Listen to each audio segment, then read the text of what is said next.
What is up, y'all? How you doing?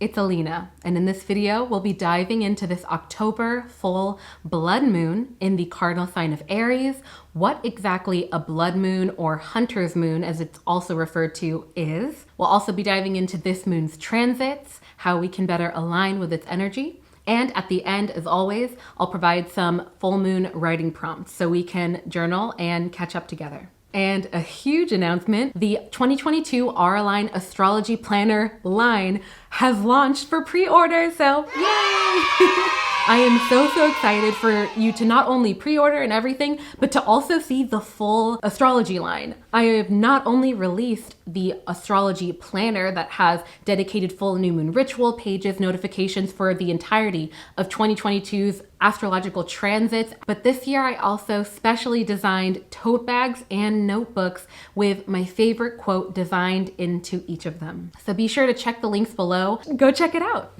And with that said, let's dive in. Why is this full moon so important? In astrology, the full moon is seen as a time of completion, culmination, and an energetic peak midway through the lunar cycle. And just as we see that the tides are raised with the full moon coming to its peak, so too can our emotions and intuitive abilities rise. For some, this can look like negative tension and pent-up emotions coming to the surface. For others, this can look like heightened energy and a calling to be out and about. And for many, the full moon represents a cosmic spotlight, highlighting what has and hasn't been working for us midway through the lunar cycle. This is why many people do full moon rituals, where they take time to reflect on and utilize this brought-in clarity from the energetic influences of the full moon to write out and process what no longer serves us. I'll go ahead and link a video of how I do my full moon rituals down below and on the screen. This is also one of the reasons why there is dedicated full and new moon ritual pages for the entirety of 2022 in the Auralign planners I designed. Now, this full moon occurs when the sun in the sign of Libra forms an opposition with the moon, which will be in Aries. As many of you know, all full moons occur when there is an opposition aspect between the sun and moon. And opposition aspects represent energetic tension between the two zodiac and astral bodies involved. So we have the sun in Libra bringing in themes of empathy, balance, and diplomacy. And we have this full moon in the sign of Aries bringing in themes of self-interest, confidence, and authenticity. So this full moon that will be bringing in this Aries-Libra polarity will definitely be urging us to strike a balance between our personal interests and interpersonal interests, holding space for ourselves while supporting the greater community. Now, this full moon in particular is referred to as a blood moon, hunter's moon, or in many traditional Native American communities, a sanguine moon. Now, all three of these names refer to the first full moon of autumn, which is usually a time that offers very bright light later in the evening before the winter time for hunters to hunt different types of prey that are usually more bulked up, getting ready for the winter season. And while these full moon names are primarily representing our relationship with the land and animals for survival, I truly believe as above, so below. Just as we see that the fall is a transitionary period of reaping what we've sown, harvest season, getting ready for fall, so too can this be a transitionary period for ourselves as well. As many of y'all have experienced, the holiday season can be pretty hectic. So it can be very important for us to utilize this transitionary period in the fall for rest, reflection, and preparation for that time ahead. What would it look like for you to have a calm holiday season? How can we prepare ahead of time now before that rush begins? And on a more serious note, at the time of me recording this, it is Mental Health Day. And it just really reminds me to remind y'all that our mental health is so important.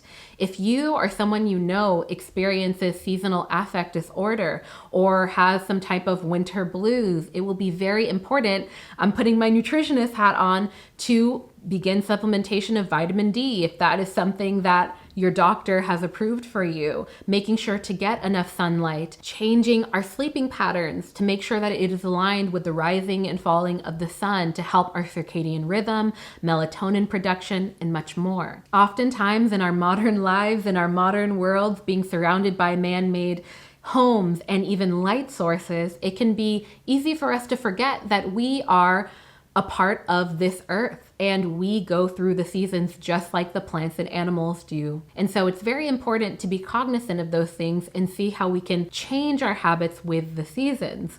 This is also one of the reasons why I have a seasonal wellness guide in the Auraline planner, but I'm gonna stop talking about it.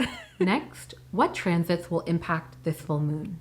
Leading up to the full moon, we have both Mercury and Jupiter ending their retrograde on the 18th. And with both Mercury and Jupiter ruling over our thinking processes, this time, specifically on the 18th, we should definitely expect more mental clarity and finding more answers that we might have been looking for over the past few months. For many, it will feel like a veil has lifted when it comes to seeing where we stand in regards to business, communication, and interpersonal relationships.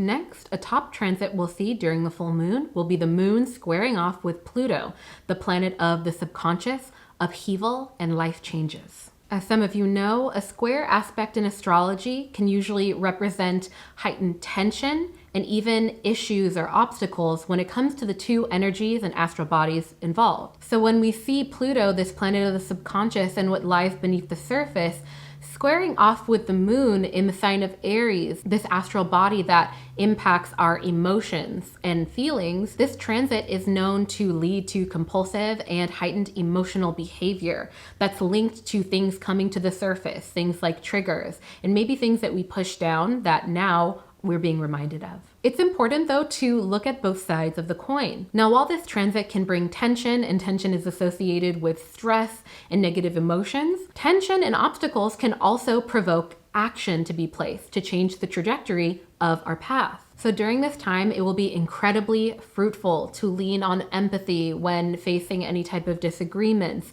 understanding that there is so much that we are all dealing with below the surface that most of the time, a lot of us do not share. And holding empathy for yourself, finding healthy emotional outlets, whether that's talk therapy, journaling, speaking with trusted loved ones, leaning into artwork or any other form of expression that you know from the past has worked for you. And most importantly, staying safe. But we'll get into that a little later. Next, what should we expect to feel? As with all full moons representing a peak energetic point in the lunar cycle, so too can we all feel more energized, called to socialize, and just be out and about. Especially with Halloween being right around the corner, you might likely be invited to any type of gathering, maybe feel called to go to one, and all of that is great, but it will be very important to be safe. This can look like being sure to call that Uber, listening to your intuition if you do not feel safe in any given place, sending your friends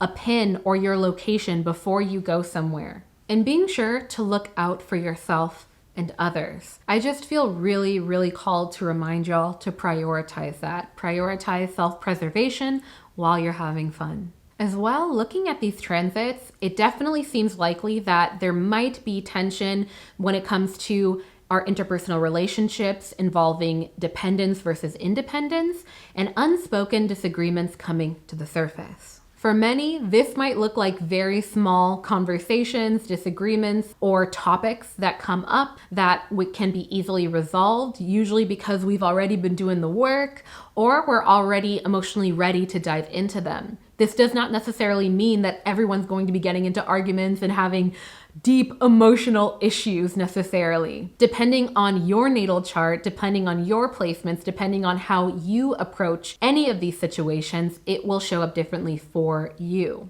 How to align with this energy?